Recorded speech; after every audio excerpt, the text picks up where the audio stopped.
A special thank you to Kevin Scott Josephs and Dave Walsh. The global pandemic has hit our day jobs hard. This is now our full-time jobs. If you want great content and can afford a few extra bucks, consider becoming a Southpaw supporter on Patreon.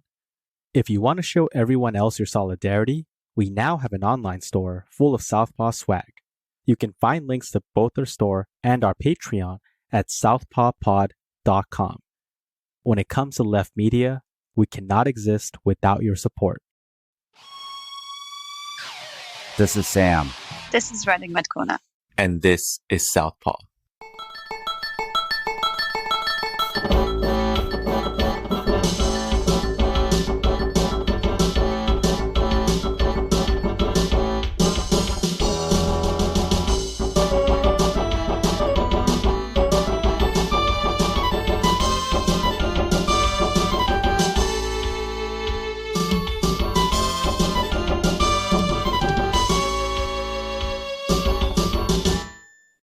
Today on Southpaw, we have the co-founder of the Red Gym, Reading Red Corner.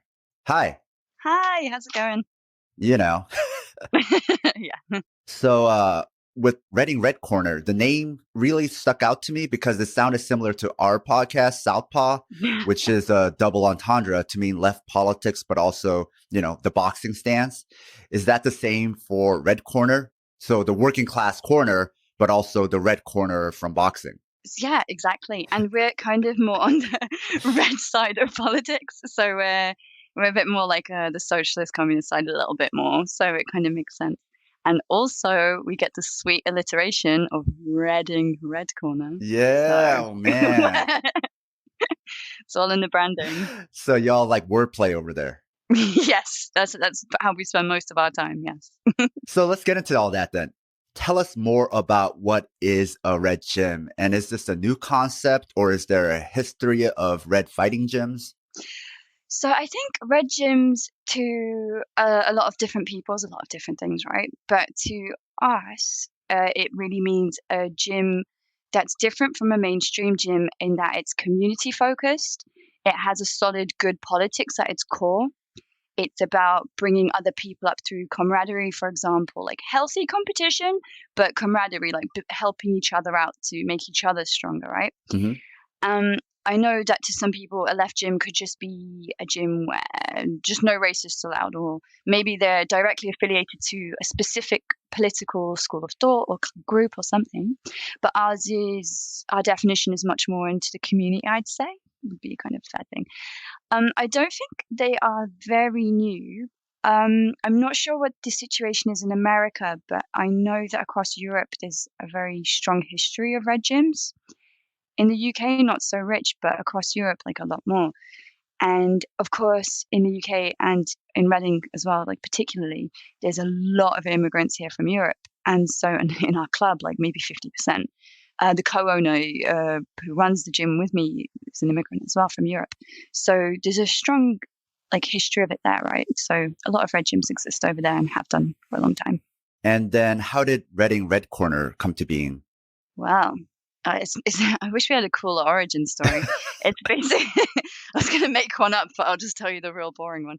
No, so there's a group of friends. So there was about 3 or 4 of us, maybe 5. And we're all involved in different political groups and organizations across England. And we do loads of pretty solid work in those areas. But we also all box. So I think we were all doing pretty much K1 and Thai at the time. And we train together just as friends as well as training in the club. And it really feeds into thinking about how much it helps us and it benefits us and feeds into our politics and how we can be better in the community and how we can be stronger and fitter when we're putting ourselves kind of sometimes at the forefront of the ugliest side of society. If you're facing hunters and you're a hunt saboteur, or if you're an anti-fascist and you're facing fascists, you need to have a certain strength in you and physical ability a lot of the time, because it's just the nature of being able to protect yourself and others around you in the community, right? So when we started just disseminating that and thinking about that, it was a really natural progression. It was of course, we're all left, we all train, let's start up a gym. And one of the big things for us is that consistency is super, super important, because we saw from all of the groups we're involved in, it's so easy for groups and organizations to like start off with a bang. Oh my God, we've been, with this new fangled thing, and here's a t-shirt and here's a mug and we're amazing. And then in 3 months, like, it's nothing. Like, we'd rather be like, start quiet, build up week by week, stay super, super, super consistent, and give people that like structure and that core, and they can rely on us to be there every Tuesday, right? And it's just really grown from that. It's like really blossomed. Yeah. So that's a bit of a tip for anybody thinking about starting something. Just be consistent. That's the most important thing. Yeah, exactly. And people can come to rely on you, because I don't think I realized at the time just how important the gym would be to people. Like, there's some people who are like, I felt really isolated because of my identity, and on Tuesdays, I just get to come and be myself. I get to hang out with my friends. I'm not nervous or scared. I can like, show my body and be physical with other people without any fear. And that's a really cool thing. And you don't realize, like, to some people, this is a safe haven, and you don't just give it and then one week be like, can't be bothered. Like, it has to be consistent. And on the competitive side as well, like, I'm sure you know super well yourself, like, with training itself, there has to be consistency, right? You don't progress from being like, oh, I watched a few Warrior Collective videos, I'm going to be fine. I watched Senchai. I'm going to like go really hard for 5 weeks and then just sack it off for 2 months. It's like slow build, right? Now, there seems to be a bit of I don't know if it's a formal or informal, like Red Gym network in the UK. How did that come to being? Actually, it's again, I think because we do so much work in such close networks across the country anyway, with different kinds of politics, a lot of us know one or two people in the groups as it is. And so, and I could probably name the gyms that we work with closely, because we always have since our inception from that reason. And these gyms have been around for a while, so they're very solid in their core and their base. So that's like Leeds Fight Club, Brighton Left Hook, and Bristol FTP. So we're just very, very close to them. It's not a formal network. There's no, structure in a super, super formal sense, but we're very good friends. We would share resources if we needed to, but all of our gyms emerged independently. So is it kind of like y'all met through organizing and then, coincidentally, oh, you train? Oh, I train too. Kind of. And then obviously when there's like events, you kind of meet all the other gyms. So when Brighton Left Hook put on an interclub, I think one of the ones 3 years ago, and we were like, oh, there's this thing I can, face to face, I can shake hands with Leeds and be like, hey, lovely to meet you. And we know who you are now. We built like a cool rapport, and then everyone's kind of got closer that way too. And even with this podcast, within the left community, we were thinking, man, maybe only 50 people will listen to this, because how many people on the left really care about combat sports or MMA or fighting? Mm-hmm. And so you get excited when you find that there's another person on the left who also likes to train or interested in this stuff. Because your expectation is that it'll be such a thin slice group, it's like an extra sense of, I don't know, camaraderie, like, oh, you're into this stuff too. I totally agree. And I think it's because, for me, like, I guess specifically as a Pakistani, a Muslim woman, when I train in places, you can be really hypersensitive naturally, and especially people who are involved in anti-racist organizing and stuff like that, to the low-key and the high-key racism. You'll be at an interclub in a mainstream gym and you'll see Trump stickers, and this is in the UK, on a locker, and you'll be like, okay, that's excellent. Can't wait to train here. Or like, do you know what I mean? Or like, you start getting messages from people asking your weight class to organize fights, which is fine. You go on their profile and you're like, Muslims fuck off back home or whatever. And you're like, okay, excellent, good, thank you. I'm glad that this goes completely unchecked. So I think, yeah, like it's definitely not just a hobby, is it? It's like a lifestyle for us. We absolutely love it, and it's such a huge part of our world. So to know that you can explore it and enjoy it with other people who can see the intersections of politics within it is it's phenomenal. So podcasts like yours and the communities that you personally like make are amazing. So thanks. Thank you. Are there other red gyms outside of the UK that are friends with your clubs? Or are you aware of any groups or gyms trying to start some up outside of the UK, maybe in the US or in other parts of Europe?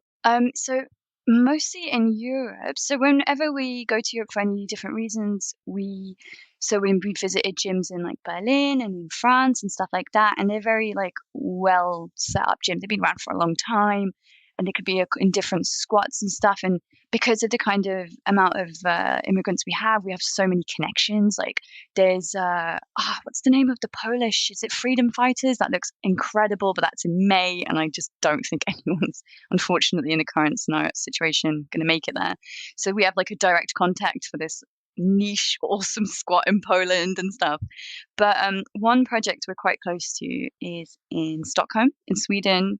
So we've been working with a little anarchist collective there, trying to help them to form a little gym, showing them our formats, how we do things, what might benefit them. And so that's been really nice. And I think if it's still going ahead, they were looking at working with us as well and doing a nice little workshop at the Stockholm Anarchist Book Fair, which would be really amazing. But yeah. What about the US? Any gyms or folks trying to pick Reading Red Corner's brain or get some tips about starting stuff in the United States? So we're not close to any gyms per se. Like we're aware of them. Like Haymaker, I think, is a big one in Chicago. But I think it's just a bit of a strange cultural divide in some ways. Like a lot of political stuff. I know that there's been more crossover with anti-racist stuff since a huge rise in populism in the US. I don't know if I should say rise, because sometimes people say rise in the UK, and I'm like, well, it wasn't a rise, you just noticed it. Yeah. But I can't speak for that. So in the US, but we are aware of different projects and groups, and we're in contact with them. But for red gyms, unfortunately, we're not as close as we'd like to be. Yeah. That's the vibe I get also here in the US, is that it's still very fledgling, or I think a lot of just political groups too, a lot of red political groups or, explicitly Marxist groups or stuff are just trying to form now. There was a history of it maybe in the 60s and 70s, and then it disappeared, and now it's trying to come back. Yeah. There are some really good anti-racist groups that have reached out to friends around the country in the UK and have asked quite openly for advice and to visit and see what we get up to here and stuff. And that's really cool. And I'd love to see something similar happen with red gyms. That'd be amazing. Yeah, I think because in the US, people think of social justice, so like things like anti-racism, as being independent from left politics, whereas maybe in other places it's seen more as an overlap. That's interesting. Yeah. Yeah, for Americans, they'd be the other way. We're like, what? It's overlapped over there? That's so bizarre. Sorry. Yeah. Well, there's a lot of things bizarre about the US, like even like with the coronavirus, actually, Americans are starting to just wrap their mind around that we're the only country left that's developed that doesn't have socialized medicine. Yeah. So we're the only country right now dealing with this problem that doesn't have a socialized medicine program. So it's so horrible. I'm so sorry. Even then, like the UK is, they're basically coming in Boris Johnson on the news saying, yeah, I mean, your family members might die. And he's just like, okay, thanks. Thank you for not forcing the private hospitals to give up beds. Thanks for not, freezing benefit sanctions and rent and eviction strike, like evictions and stuff. So yeah, UK's pretty shit too, if that helps. Yeah, it's the whole like Reagan, Thatcher, neoliberalism that's still alive and kicking. And that's why red gyms are so important. Exactly. So going back to that then, how often does Red Corner meet for training? We meet a minimum once a week. So we train every Tuesday for an hour and a half. And then in spring and summer, we do an extra session on Thursdays, which is outdoor. And how does it work? Is it classes only, or is it an open gym style training for that time? So on Tuesdays, so this is where the anarchists will make fun of us. We're like super structured. It's like there are teachers and they work in rotation. And we have a boxing dedicated class once a month. And that's taught by one of our competing teachers who I think he fought in China mostly. It's really cool. And the rest of the time, it's Muay Thai K1 style. And we have a real structure, because if you don't have that, the problem is we find it's always the loudest, most macho person who tries to overtake everything. And unless you have someone making the structure, not everyone gets their chance to really benefit from and learn and be engaged. So we have like quite a, form like you would have at a mainstream gym, to be fair. It's not like, super, super strict. It's just that someone is at the start leading and teaching, and then someone might go around and help everyone out individually. But it's not like a free for all. And we do have like an exchange of ideas, definitely. Like people feedback constantly, and we always ask for feedback. And we have a private Facebook group where it's just that. We might put a poll in and be like, what do you folks want to work on? Like, is there anything really silly that you've seen on a video or something cool? And equally, it feeds into the syllabus in that when we do interclub fights, like the non-decision fights or the decision fights, to be fair, we review them as teachers and we're like, oh man, like we need to work more on footwork, like, or whatever. And then it kind of comes into the flow of learning and that kind of reciprocation. So the participants have a say, and it sounds like then the curriculum isn't created by one teacher. Yeah, pretty much. So we also have like a private teachers chat, and we'll run things by each other and be like, I think we need to spend a bit more time on knees today. Let's work on more Dutch style drills. I think that's going to benefit everybody and stuff like that. So we kind of work and collaborate and input together. And then sometimes the participants as well will say, actually, I'd love to do this. Can we do a bit more self-defense? Can we do that? And we'll always facilitate for sure. How long has Reading Red Corner been around? Oh, sorry, I'm just making sound effects now. I would say 2 years officially, so maybe 3.5 years. So 2 years officially, 1.5 informally, just friends training together. Yeah, if not a little bit more, yeah. What was the transition from informal, just friends training to what it is now? So when it's just friends training, there might be 6 or 7 of us in the park or in the studio at the gym, and we're doing technique and just talking about things. We could be talking about mental health while we're putting our wraps on, and like super, super nice. But when it's Red Corner, it's open to everybody. So you can have all kinds of people coming, super, super shy to super, super experienced. Anyone can come. So it's not as much for us, I'd say. It's really that we're focusing on lifting other people up, if that makes sense. So then was that a discussion at some point where it was just all of y'all just training together, and then it's like, hey, let's open this up to other people? Yeah, pretty much. That's pretty much it. I mean, I could see that conversation just naturally happening over time. Yeah, exactly. It's like we see each other all the time. We're involved in all this other stuff. We have good, organizational experience, blah, blah, blah.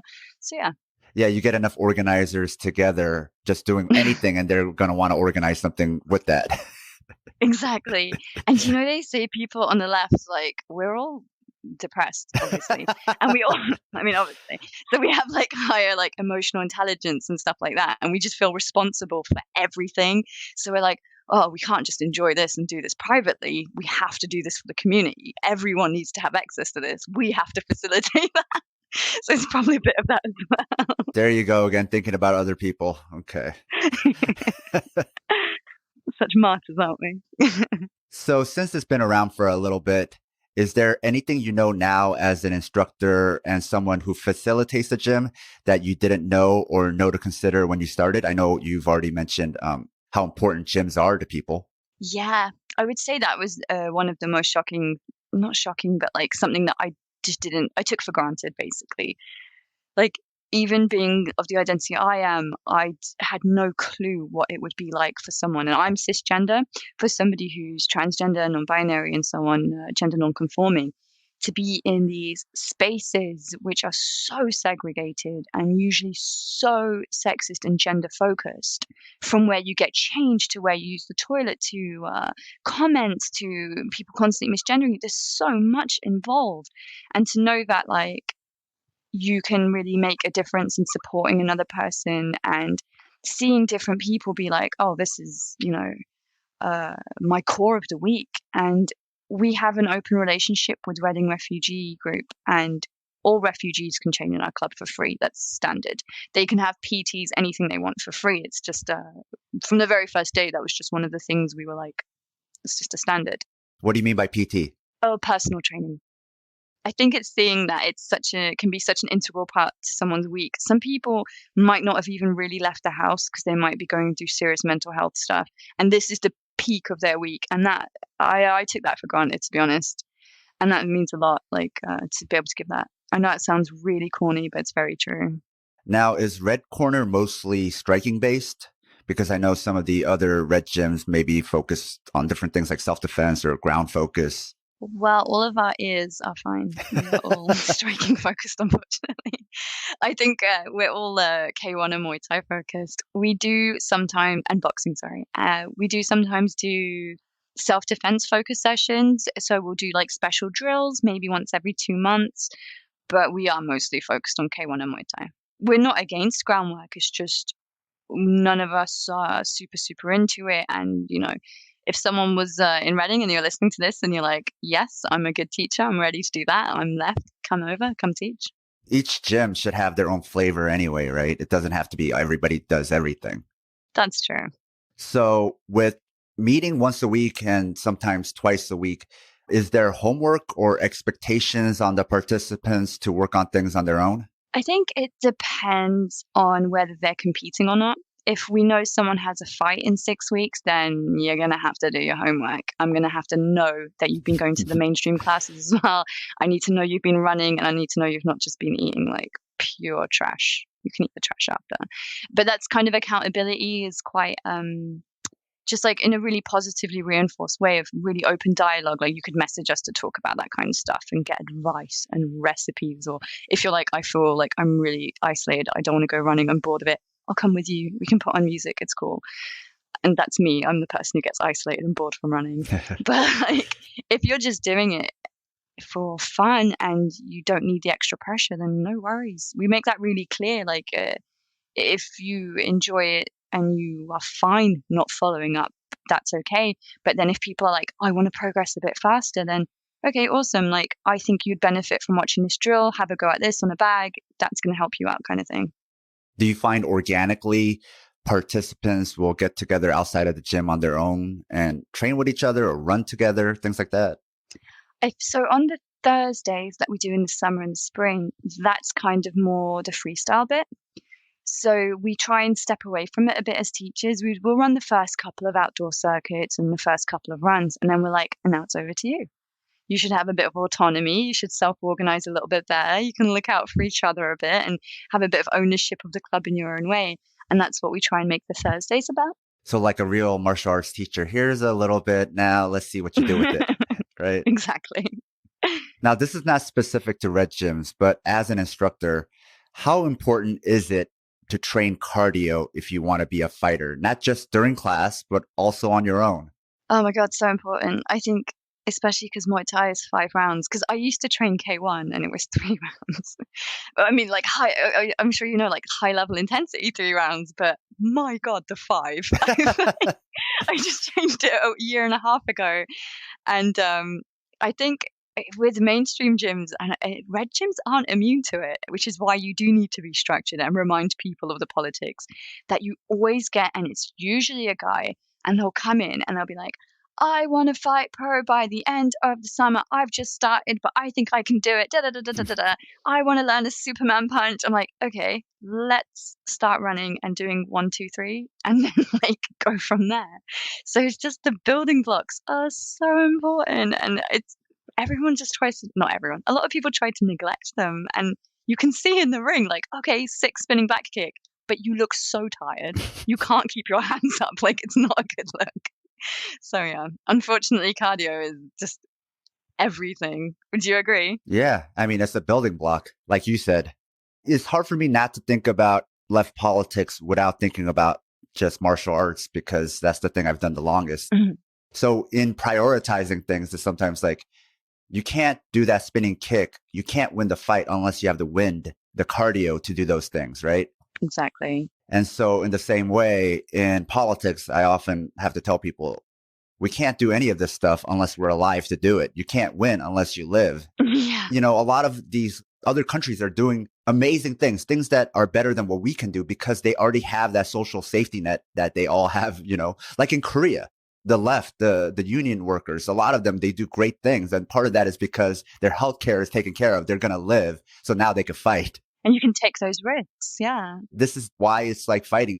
it's like why you had to structure. You figure out over time or through experience or learning the hard way that things have to happen in a certain order, right? Yeah. You have to prioritize certain things above other things. And so that's been one thing that I have noticed that other people don't think of is if you're a leftist and also a fighter, you know that there's certain basic building blocks you need to get the other stuff done. And cardio in a real fight is like living. Oh, yeah. And so in politics, like staying alive is really important so that you could take these other risks. Exactly. And consistency, like we were saying earlier. It's just the same with politics, isn't it? As it is with fighting. Like people have these huge gusts and they're like, I'm everything. I'm going to be amazing. I'm going to be like Bukal. And then it's like, whoa, maybe you should just focus on the basics, build up slowly, strengthen everything else. And then like, you can't just rush in and be like, I'm the new super political group in the UK and I'm rushing straight to Facebook. And it's like, have a meeting, like do one thing. Yeah. Maybe before you start trying to fight a pro fight, let's see if you could run around the block a certain number of times. Oh, God. When people tell me cardio is like not important, I just can't. Now, people who might think a red gym can't stack up to commercial gyms, can you tell us a bit about yourself and some of the other trainers? Of course. So the co-founder of the club, they compete in K1, undefeated in K1, which is annoying and rude of them to be undefeated in K1. How dare they? I know, it's just horrible. They have to learn some humility. No, I'm joking. They're so nice and really humble, which is actually more annoying. And I used to compete in K1, as I said, and now in Thai. I wanted to move towards pro this summer, but I have an injury which I got about 3-4 weeks ago from a small fight that I had. So I think I'll be moving towards pro at the end of the year, early next year, which is fine. Resentment in my voice is, I think, audible. And we have one of our other teachers. He used to do Western boxing in China. He's really phenomenal, just like head movement all day, but then you just have to try and kick him in the head and make him stop. So we have so that's like the core group of teachers that we have. Do you also have fighters who drop by to train or participants who transition to competitive fighting? For the first part, I think we're a little bit protective of letting people. So I know some mainstream gyms do this as well, which I found really interesting because even in mainstream stuff before red gyms, I've always been quite independent, and as a girl, I don't get that many opportunities, and I sometimes have to go by myself to an interclub because the coaches are busy and I'm maybe not as much of a priority. So I could get to know loads of gyms just by myself because I'll be in like a hall and there'll be like gyms there and I'll be like, oh, hey, I've seen your guy fight this time. Talk to me if you like, because I have no friends here. And so I know quite a few gyms. And one thing I found really interesting is this gym told me once they don't let external people spar their people until they come to a class, until they know the rules, till they know their vibe, and they don't let them loose on people, basically. I found that super interesting. I think we're slightly similar, but because we're a left gym, I don't think people come to us for that, if you know what I mean. So they come to engage rather than to do that. I mean, definitely when us as teachers and our friends who compete around the country want to do extra sparring, they might message us. And as teachers and stuff, we'll be like, yeah, absolutely, we'll stay an extra half an hour and we'll do something, no worries. But it would be, I think, slightly unusual to drop someone into a red gym and be like, to do that kind of prep. And for the second part of the question, we have people even from London who want to come and compete with us under our flag. They might only train with us a bit because obviously logistically it's not always possible, but they really enjoy being part of our club community. So even if they're training with some really nice, fancy gyms in London, mainstream gyms, they want to compete out of Red Corner. So they'll get on a train all the way to wherever, like Leeds, just to be with us and come and have us in their corner, which is a really nice feeling as well. And us warming them up as teachers. And that's really fantastic. A note to our loyal listeners. If you love the show, please support us and help us get paid for our labor by joining Team Southpaw on Patreon. By becoming a member, you'll get access to bonus content like exclusive articles, fight previews, bonus episodes, transcripts of fight studies, and access to our private chat group on Discord. But more importantly, you will help us supplement the cost of the show, the incredible time and energy Sam and I put into making the show, and you'll be giving us some breathing room not only to juggle Southpaw with our day jobs, but also expand Southpaw into other areas. Show your Southpaw solidarity by supporting us at patreon.com/southpawpod. Once someone decides to give Reading Red Corner a try, what is it like from the moment they walk in? It's magical. Yeah. It's so basically every time we have a new person, we won't do their first class unless we can make sure that there's enough teachers to make sure that they're supported the whole time. We don't just like let someone rush in and get on with it. We'd rather say there's enough people that someone can get the kit out and someone can start the cardio and someone can come and say, hey, what's your name? How's it going? Do you have any kinds of ability issues or anything that you want to talk about before we start? Anything you want us to be aware of? This is where you can get changed. Let's go fill up your water. And you kind of get to know them and help them relax. Then we do like really simple warm-ups, and we always, always, always do games, like such goofy games. And we're really strict that it's not competitive. Like if you rugby tackle someone during a fun game, then you do 40 burpees. If you keep doing it, you can leave the gym. Like we're not here for it. But they're just really silly ways to get to know each other. And then whenever we do introductions and we're like, there's new people here today, like a reminder of the rules for everyone, or no homophobia, no transphobia, no racism, blah, blah, blah. Another thing is like no clickiness. You might have made friends here or come here with friends. That's not how it is. You don't just sit off in a corner. You interact with everyone. You make sure everyone's supported. It's not a popularity thing where you just isolate members of the club for whatever reason. It's not okay. So everyone interacts, everyone moves around and rotates, and that helps include everyone, if that makes sense. Mm-hmm. And then we'll usually do some drills, and then we split the class up after 45 minutes, and then the first half kind of starts winding down, and the second half moves towards the advanced fighters class. Is there a screening process to decide who gets to train there or not? Mm-hmm. There is indeed. So we don't put our location on social media at all. We only we can meet people and stuff like that. But usually to come, you'll have to be a very good friend of somebody, or you message the Facebook page. And then we can have a little snoop. We can get to like have a look, like, are you sharing Breitbart articles? Is that how you even say it, Breitbart? Y'all know about Breitbart over there? Yeah, thanks for that, by the way. Appreciate that export. Breitbart. Or like, what kind of person is this? And then you have a little snoop. And because Reading is like a big little town, it's super populous but quite small. You will more than likely have friends of friends of friends, so you can kind of see who's a real person and who's like some piece of shit racist or whatever. Now, what if you have a participant who came for the training but now wants to learn more about left politics? Is this something the gym can help this person out with also? Yeah, so really interestingly, like we have people of all ages, so from like 16 up to like 55, 60, I think. It's really diverse. And some of the kids who were coming were like, I don't think they really cared about boxing before they started. Now they love it. But they were like, we just like communism and like stuff. Genuinely, I swear to God, I sound like I'm making it up. He came in like a little CCCP t-shirt. I was like, oh, it's so cute. I wish I was that cool when I was 16. I was trash. And they came, his little friend, and they just wanted to be in a place with other lefties. And then they got into training.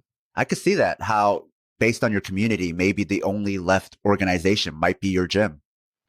I agree, because I know there's obviously like union meetings and other stuff like that, but I mean, if you're 16, like really, is that what you want to do?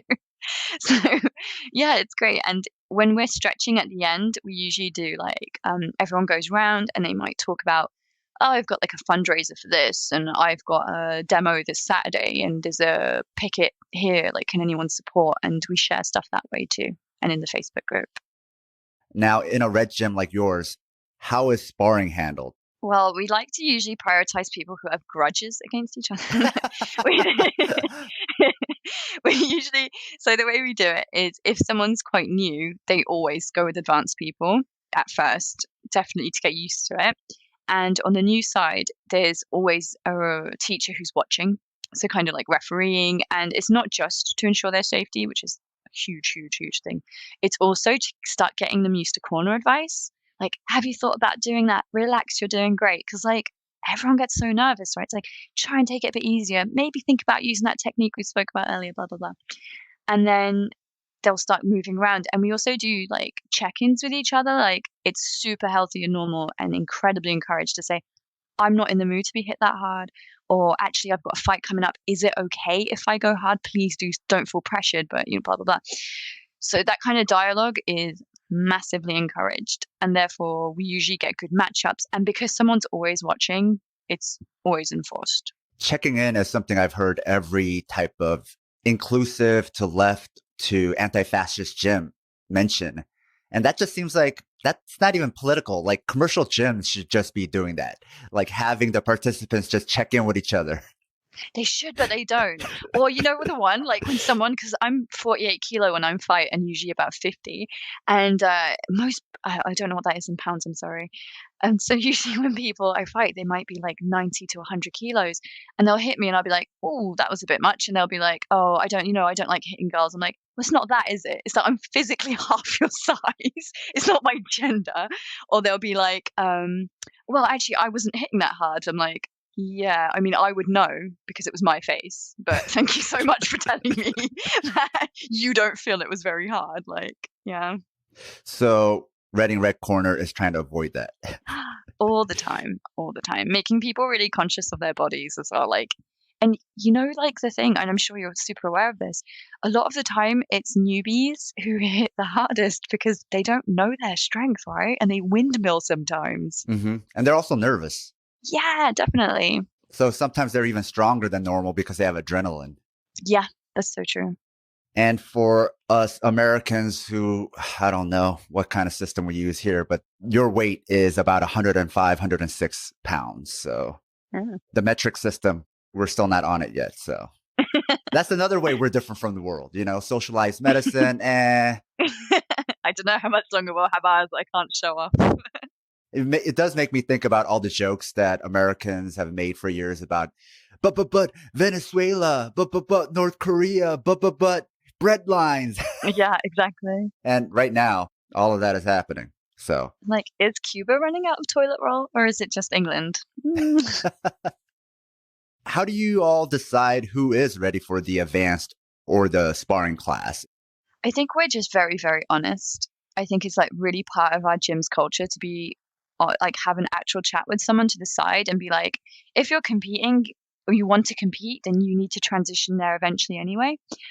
But we have the kind of rapport that we could talk to anyone in the class and be like, I know you want to be in this. I think you could in 4 weeks. But sometimes when I see you inspiring, I can see you flinch and you sometimes get distracted or you're getting rocked a little bit. And I just want to help you, you know, cover up a bit more because it's going to get a little bit harder over there, right? And I that's kind of part of it. So just giving people tangible advice and help to get to that stage. It's just making sure that they have like the ability and like the understanding of what that entails. Because when we're on the advanced side, obviously people can sit out any time, but we are a little bit more like Dutch draws time, 1, 2, 3, 3 minutes nonstop, go, like work, because that is the advanced side. Like our whole ethos is make it accessible enough so everyone can join, make it hard enough so that competitive fighters will stay. So part of that is pushing the advanced class a bit more. So yeah, I guess it really is just down to being really honest with each other. And do you ever have it the other way where it's a student who doesn't know that they're ready and they're getting really good and you have to have a kind of a conversation like, maybe you should stick around for the advanced stuff? Yeah, that's true. We do sometimes say, maybe you'd like to do this. And sometimes they're like, I'm all right. I like the part that I'm doing and participating the way I do. And that's cool. And sometimes they're like, yeah, amazing. So let's delve into the sparring. Because some people might consider combat sports, hard sparring, and competition to be forms of violence. But you have a different perspective on that, or perhaps a more left perspective that focuses more on the autonomy. Yeah, I think there's this misconception, usually a very classist misconception, that combat sports in their nature are violent. which is obviously completely false because it's consensual. You're learning to look after yourself. There's so much discipline and structure involved. It's not just like a brutal carnage. It's a really structured art form. A lot of the time it can be incredibly orientalist, especially when you see how people talk about Muay Thai. So I think there's different elements of when people try to make combat sports sound really animalistic and horrible. And when you conflate that with the fact that many people also try to paint left-wing politics as the same, so anti-fascism is just violence. It's like violence is a synagogue or a mosque having firebombs thrown at it. It's a Muslim woman having her hijab pulled off her head. Like that is the society of violence we live in tangibly. And if you don't experience that, you're very lucky and just completely blind. And learning to look after yourself in that climate and for so many marginalized people is important and incredibly wholesome and community centered to look after yourself and others. So I think there's a very selective view on what violence is, personally. Now, for people who are only interested in self-defense, let's say, and never plan to compete, what can Red Corner offer them? I think you'll definitely get a lot of fitness. You'll get a lot of physical confidence. You'll definitely be able to throw a good couple of punches. You can look after yourself. You can learn to take a hit as well, which is obviously like a huge part of it that people don't really talk about as much, I think. So that's the kind of thing you'll learn. We do some self-defense elements, maybe once every couple months, I think I said earlier. But we are focused on exploring a real, like a martial art in its full like form, like looking at all the different ways, especially I love Muay Thai, so I'll just keep droning on about that. But if you hear the other co-person talk about K1, then maybe they'll have a different view. But just seeing how you can transform all these beautiful different techniques and ways of using your body and looking after yourself and going from a knee to an elbow to a push to the clinch to the kick, and it's like such a lovely way to use your body, I think. And it sounds really weird the way I'm putting it, but as an art form, I mean, it is an art form, right? But there is still so much, obviously, in self-defense, in being strong and throwing a solid punch. Like you'll definitely learn that. One of the things that I discussed previously when I interviewed a trainer from Haymaker, the one you mentioned earlier from Chicago, is that all their classes are basically what you would see at an MMA gym. They offer the kickboxing, the Brazilian jiu-jitsu, and so forth. And I said, why don't you all just do just self-defense classes? And they said, that in itself is great. If that's what you want to focus on, do that. But the reason why they don't is because they find it can be too constraining, because then you'd have to try to imagine every self-defense scenario a person can run into, and you can't. So in a way, then it kind of crystallizes these events, or like, these are the only ways that you could get attacked. And it's so much more than that. So then they like to teach the art, and you learn the art so that then you can be creative and improvise in your own context. Here's the art. I know the art. Here is how I will use this in this situation. It becomes on the autonomy of the individual to figure out how they use it to protect themselves, because they're ultimately the ones who understand the context of their life the best. Yeah, that's really true. I can definitely see that.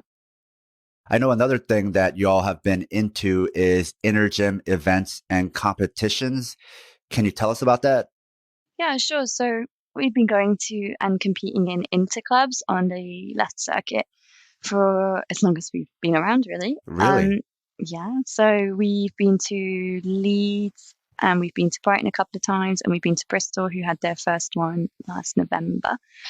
And yeah, it's really cool. I think we took in Bristol last November 16 fighters, which was the most. So I'm just showing off there. And yeah, so it's really fantastic. It's a really good atmosphere. And interclubs, which is a non-decision kind of tournament, is pretty common in the UK, at least, where a lot of people use them for fight prep. So if I have a fight coming up, I usually will go to a gym. Most gyms have interclubs all the time, and I'll go, and it's good practice. It gets the nerves out your system, and you can see where you're at. And yeah, so they're really good events. And usually they'll have like vegan hot dogs and maybe a little seminar at the end, and people are selling T-shirts and stuff. It's really nice. So it wasn't like when your gym started and these other gyms started, that you have to reinvent the wheel on everything. It was like, okay, inter-club competition, that's a thing. No decision format in competition, that's a thing. We can use that. We can keep doing that. Yeah, exactly. Yeah. And they're so useful because you get to check in on yourself, like see where you are. You get to give people something to work towards and like really give them that structure as well. Like I was talking about earlier, when people are like, oh, I want to fight, I want to fight. I'm like, okay, if you want to fight, there's a fight in July. Let's see you give everything to this then. Let's commit. And then it's also because it's non-decision, we're super strict, obviously, on being incredibly respectful. So when you're in there, there is no winner, but you're going to make sure everyone's showing enough respect to each other. And we're going more rightfully towards intergender fighting and stuff like this. So I had one of the few intergender fights in November. So I'm a cisgender woman. I fought a cisgender guy, and that was really fun, super, super fun fight.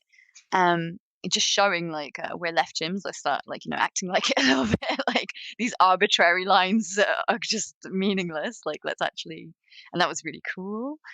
So yeah, interclubs are a really fantastic way to also get to know other gyms. So if there are fledgling gyms in the US and they're like, how could we network with each other better?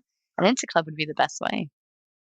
Now, here in the US, I don't even know if we've ever heard of non-decision format of competitions. So can you tell us a bit more about this and explain to us why this might encourage more play and creativity and more inclusion? Yeah, of course. So obviously when you take the decision element away, it's just so much more. It's still hard. It's still scary. You still want to do your best, but you know that at the end, if you have to lay off a bit or if you give up weight or something like that, it's not the end of the world. You can goof around a bit. You just want to see what you can land and what you can do, and that you've been listening the last few months. And maybe from your fight before then, I've been dropping my left hand, which is obviously me.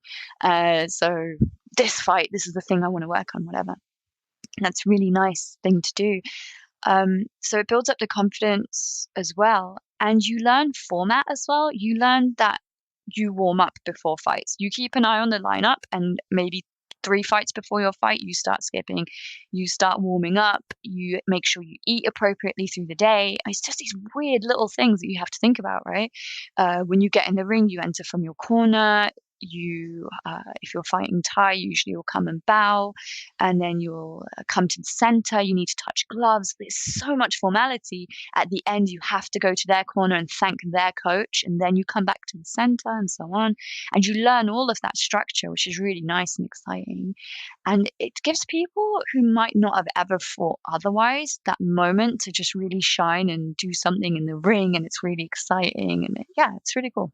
Do you also find then that psychologically something changes where maybe you don't even have to say anything, but just because there is no decision, there is no winner, people change how they fight. They're not as intent on killing each other, but more about the martial art, more about the learning process, the more about expressing their martial art. For the more advanced people, absolutely. I think the newer people, if it's your first interclub, probably not. It's just like, survival mode. Exactly. Exactly. But for more advanced people, totally. Like I really like them. I especially like the left ones because you really are coming from the same place, and it can be frustrating when I do mainstream interclubs because sometimes I'm like super chill and I'm just like, oh, I'm just here to have a good time. Sometimes I'll have 4 fights in a day. I did that in August, and it was like I helped out this girl. She's maybe 15 and she was autistic and she was very shy, and they didn't want to put her against someone her age or something. So I was like, oh, I don't care. Like, she can lamp me about. I'm not going to be that person to be like, I'm not taking this in front of everyone. Like, who the fuck would do that? Like, of course I'll spar her. It'll be really fun for her and for me. And you might just want to have a good time. And in mainstream ones, this is like where they just want to show off. So you'll come in so chill and they'll be like, head kick, have full power before you even touch gloves. And you're like, okay, like I can fight full contact, but this is not the day I expected to, but all right, let's have it then.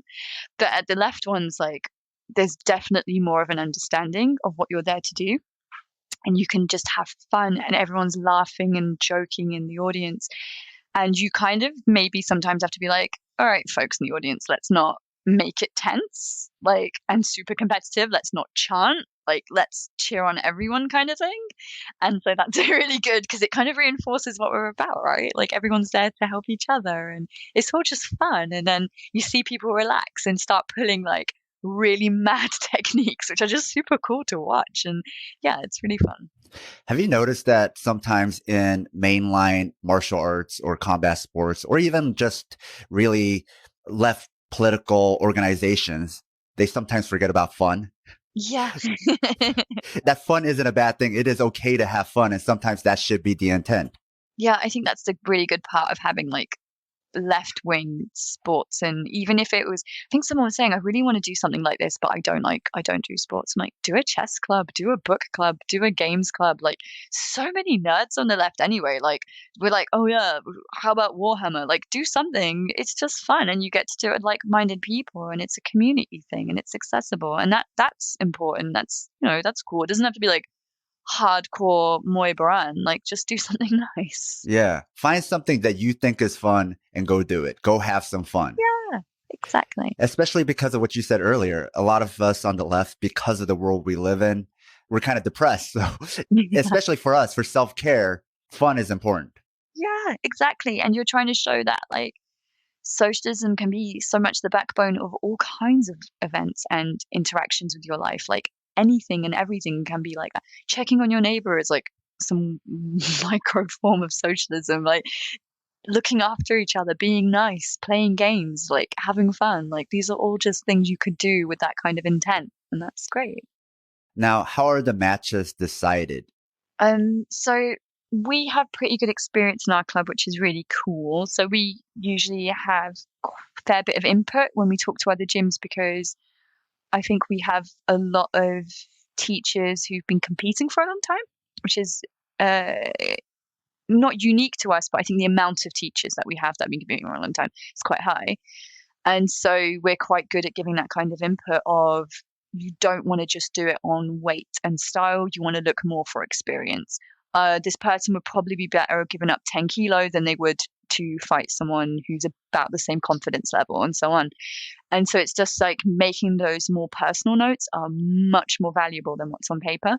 So we encourage that a lot, which has always been taken into account and absolutely fabulous. Like in Bristol, the matchups were great. They were really, really good. And so, yeah, it's just being very open and planning beforehand.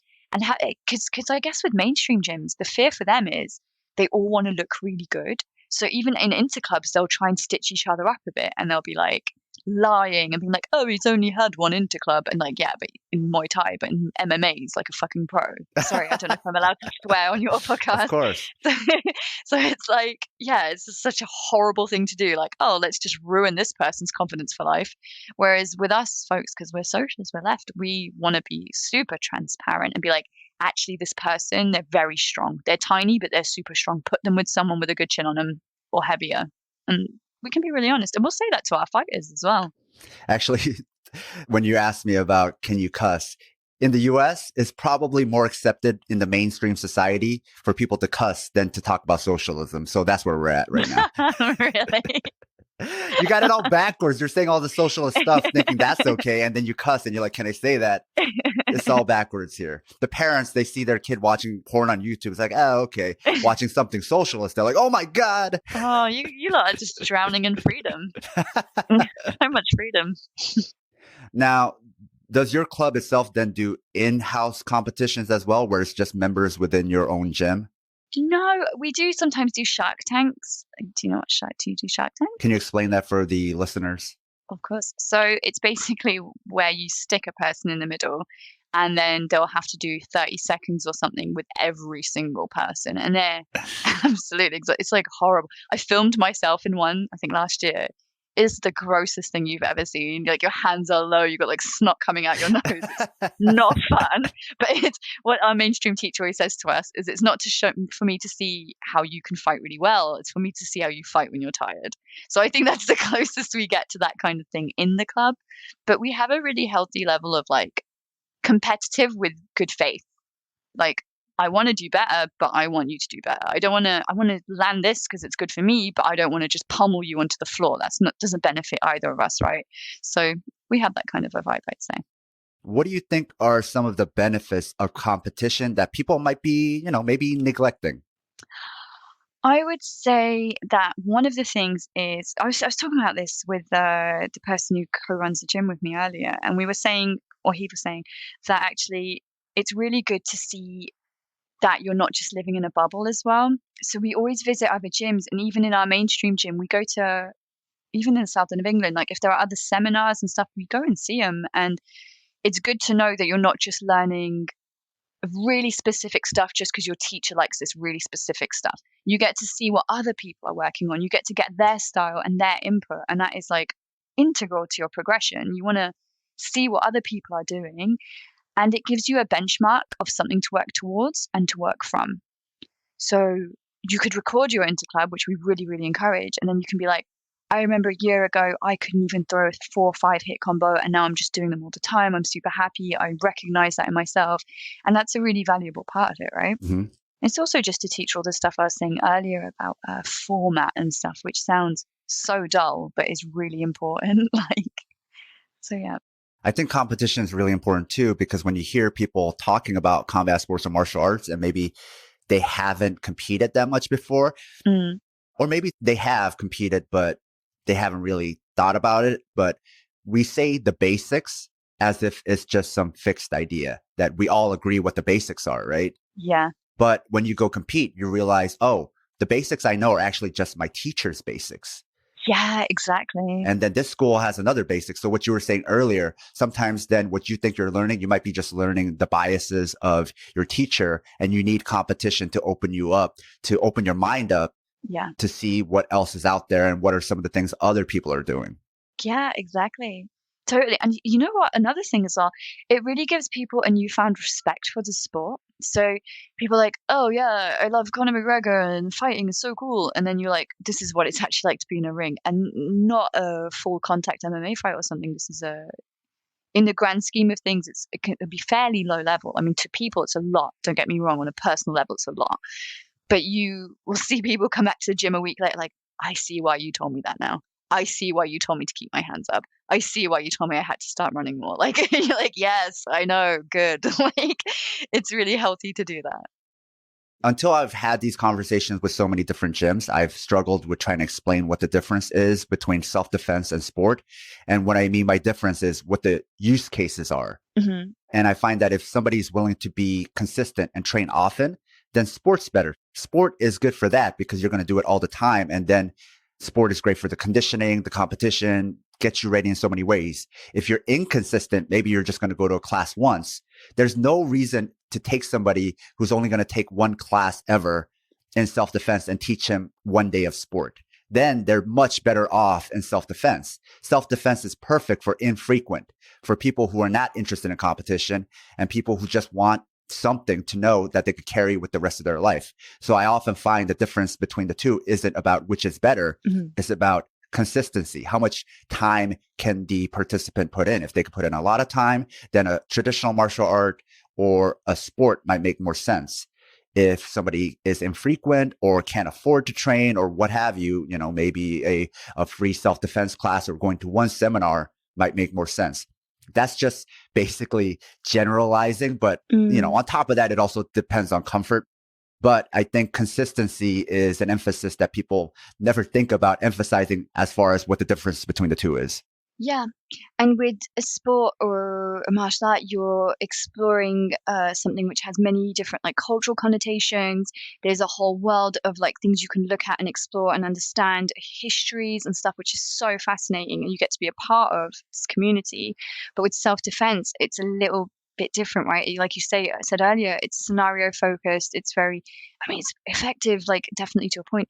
But with martial arts, you get that and more, I feel like you could be in many scenarios for self-defense and 100% a good elbow or a good hook or a good low kick. Whoever expects a low kick, that is really, really useful, right? So what got you into fighting? Ooh. So for me, I had an upbringing where I would have benefited a lot if I was able to look after myself a lot more physically, I'd say. So it was quite usually being on the wrong end of violence, the wrong end, like there's a right end, being on the bad end of violence, I'd say.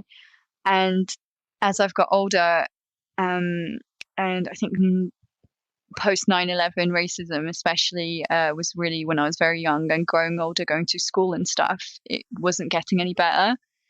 And nationalism has got much worse here. And just because I've always been fairly left anyway from quite a younger age, like early teens, to different degrees, you kind of are putting yourself really at the forefront of the ugly, horrible, shitty face of like racism a lot of the time.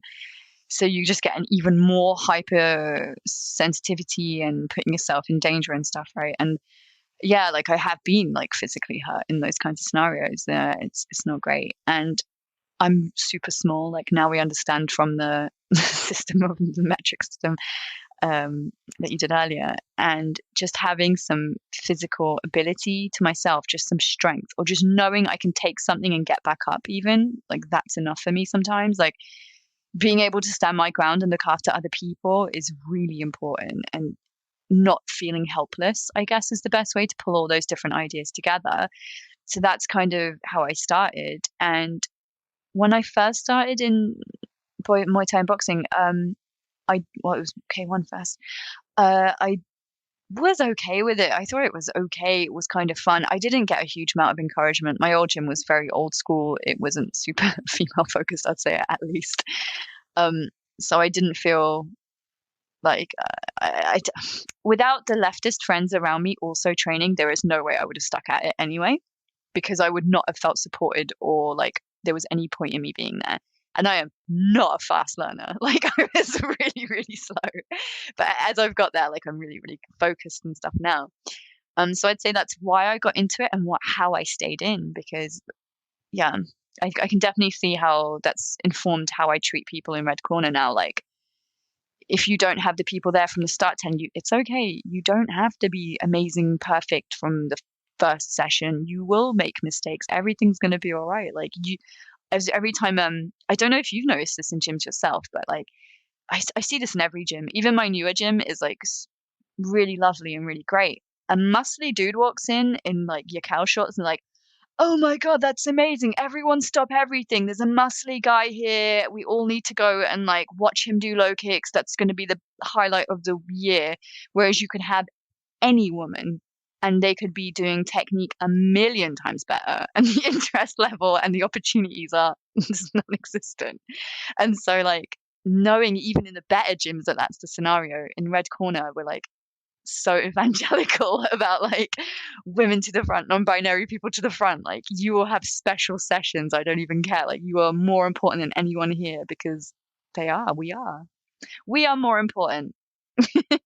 And, you know, a lot of times the leftists criticize that it is not meritocratic, but in a way, actually getting rid of all these reactionary things gives people who are ignored or dismissed a time to show what their merit really is. Yeah. This is actually real meritocracy, you know? Yeah. And learning at your own pace. You don't have to just make some sort of impression or be a certain way. You can just do things at your own pace and pick things up as you go. There's no rush. There's no pressure. There's not one opportunity on the table and then it's going to go. And a lot of girls are made to feel like, a lot of women and girls, we are always made to feel like there's this one fight. I've got this one match for you. If you can't make it, then oh well. Whereas if you're like a 69 kg man, yeah, there's fights all year. You could fight every week if you wanted to, and we'll make sure it happens because that's going to sell tickets and we think that's exciting and amazing and they're better fighters and all this other kinds of BS. So we're so against that in Red Corner. I remember once, and this is like no shade to the person who said this, you probably hear this. They said to me once, oh, well, I didn't bring my partner today because I wanted to focus on myself a bit today. I said it was a bit more of a fighter's class. And I was like, okay, but like, I will 100% prefer your partner to come because women and non-binary people are more important to this class than any guy will ever be. Like, no offense, but like, bring her. Like, and I want to have an open communication with her. Like, yeah, I think that's just a strong ethos of our club, and it's not just tokenized by the male teachers. Like, it's enforced. And I think one of the other things that you mentioned earlier that a lot of mainstream gyms don't consider kind of like your story, right? A lot of people, especially women and maybe people who are part of the LGBTQ community, or maybe they're a minority or some kind of oppressed, marginalized person, Mm-hmm. they're coming to the gym post trauma. So the bad thing has already happened. Mm-hmm. So they're focusing on sometimes fetishizing sometimes too much on the bad thing that is yet to come instead of focusing on the important part. This person has already been traumatized. Now we got to help them reclaim themselves, reclaim their body. We got to encourage them. We got to promote autonomy. We got to encourage them finding empowerment. Yeah, exactly. And it's just that kind of confidence and building that kind of net around them to help them blossom and grow and to like progress is absolutely our responsibility. And it's very hard to make sure that happens in a gym full of loud guys who are used to taking up all the space all of the time and being treated like they're amazing for existing. So that's it's really important to us to make sure that, like you say, we make that foundation. Yeah, I would say there's a bigger, broader collective of gyms. If we think of it as far as not just about red gyms or socialist gyms or anarchist gyms or anti-racist gyms or pro-women gyms, this type of trauma-informed collective of gyms that are understanding that people are coming to this with different stories than the tough guy man story who's coming in to, become a pro fighter or who's never suffered abuse and just wants to become stronger. Exactly. And I think that's why it's so important to have like the games and the silliness and to take the edge off and the check-ins and making sure there's an assigned person to come up to you in the beginning and the end of a session and being attuned to everyone's feelings and the feedback. And then the community stuff that we do as well. So there is a setting where we can all communicate and it's not just the gym. And we always say as well, like, if you have feedback and it's about the teachers, like, you don't have to come to us if you're uncomfortable. There are other people you can talk to and they can bring it up, or we can have some sort of, we're not like in charge of everything in that way. We're accountable too, right? And as a red gym, do you also get involved with the community? Yes. So that is really, really fundamental to what we do. So we started off doing it once a month, but because there's so much response, we have at least 2 or 3 people from the boxing club every week who go to a Muslim-led food kitchen for homeless and vulnerable people in the town. So every Saturday we go and we make like rice, we make cakes, we all just go and hang out with vulnerable people. A lot of people are just mega lonely. We might give advice on like how to get access to different resources from the council. We could just pour tea and coffee, give out books. Like we do this every weekend. It's super, super nice. And we're very close to this group now. And we take subs if people can afford to. If they can't, that's no worries. As I mentioned earlier, for refugees, it's absolutely free as a blanket rule. And once a month, we don't accept any subs. We only accept food bank donations. And we get those and they go directly to a completely separate food bank from even the Muslim charity. And that's really awesome. So we're keeping that afloat, and that's a community thing, which is open every Tuesday and Thursday, and people can come and take what they need. So it's really important to us to be involved in those kinds of ways. And every year, although we'll probably do it twice a year now, current situation pending, we do like a barbecue. So we do like a super open barbecue, which is super relaxed and food focused. It's not like a crusty punk noise gig. It's chill and family focused, and everyone can come and have some vegan burgers or whatever. And we raise money at them. So I think last year we raised a few £100 for Reading refugees and for Sadaka, the Muslim charity as well.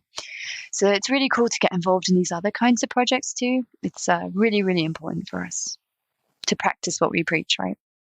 And any tips for those of us, especially here in the US, as far as starting a gym like yours? A gym like ours, I don't know if you could ever be that cool. Starting a gym, yeah, absolutely. I would say, like, as we mentioned earlier, like, if people want to start something, but they don't like training, start something else. Like, start a Warhammer figure painting group. That is awesome. If you are like anime appreciation club, like, have at it. If you are really into martial arts already, I would say you need to find a space, a nice, clean, accessible space. You need to have a core group of very committed people who can make sure they can follow this through all the time. It's not just a flash in the pan, it's consistent. You also just need to make sure that you try as much as you can to interact with mainstream clubs and like a variety of mainstream clubs as well, and other red gyms to see format. What works, what doesn't, what did you hate and what do you like about training in your mainstream club? Like just like steal their ideas, like what's a really good circuit thing, what's a really good icebreaker, and have a look at all these different formats you can use to keep your club fresh and structured. I would say the structure is really important. And then, yeah, I think you're onto a winner already. And then make sure you have some social media presence so you can reach out to people. And a private Facebook group is really good for sharing videos back and forth, all that kind of thing. And yeah, consistency, having an open mind, and stealing from other clubs. Now, where can folks find out more about Reading Red Corner on the internet? We have a Facebook page. We should have more social media. I said this on another podcast, which is 12 Rules for What? It's in London. It's really good. You should check it out. Yeah, you can find us only on Facebook. I know the cool places like Instagram and Twitter and stuff, but we just have Facebook, so I'm sorry. But yeah, if you look up Reading Red Corner, there's a little picture of a glove. That's us. Give us a like. You can message us anytime. Oh, and also on there, we have under the notes section, a guide to very, very basic guide for equipment and your very first session. And you can steal those, like reuse them. We use them all the time. Because instead of like always explaining, this is a gum shield, this is where you buy it, this is how you put on wraps, we just put it into a little document and you can just share wherever you like. Good to know that since you've done the last podcast with somebody else, you still haven't updated your social media with anything new. Sorry, how bad is that? I know. It's not like I had anything better to do. My Achilles is torn in two. I definitely could have. You haven't started a TikTok yet. You haven't started a Twitch. A Twitch. Oh my God. Yeah, we'll have an emergency meeting about it straight after. All right. Well, thank you so much for your time. And I'll put a link to your Facebook in the show notes. Thanks. Appreciate it. Thanks for giving us a platform and making such a really unique space for everyone. Now that's the show. If you enjoyed this episode and find this type of independent media worthwhile, please consider supporting the show on Patreon. We have a lot more episodes like this one in the works, but need your financial support to keep the show running. Even a few dollars a month goes a long way. No one does what we do, and it's all being funded by you, the listener. In return for supporting us, you'll gain access to lots of bonus content and along with our private Discord chat. Even if you can't support us, there's a lot of free bonus content there as well. We also have an online store if you want to show your Southpaw solidarity by wearing our swag. You can find all pertinent links at southpawpod.com. And if you can't afford to support the show and still want to help, please leave us a 5-star review wherever you listen. This makes it easier for others to find us. And don't forget to share your favorite episodes or the podcast itself on social media. Tell your friends. Until next time, goodbye.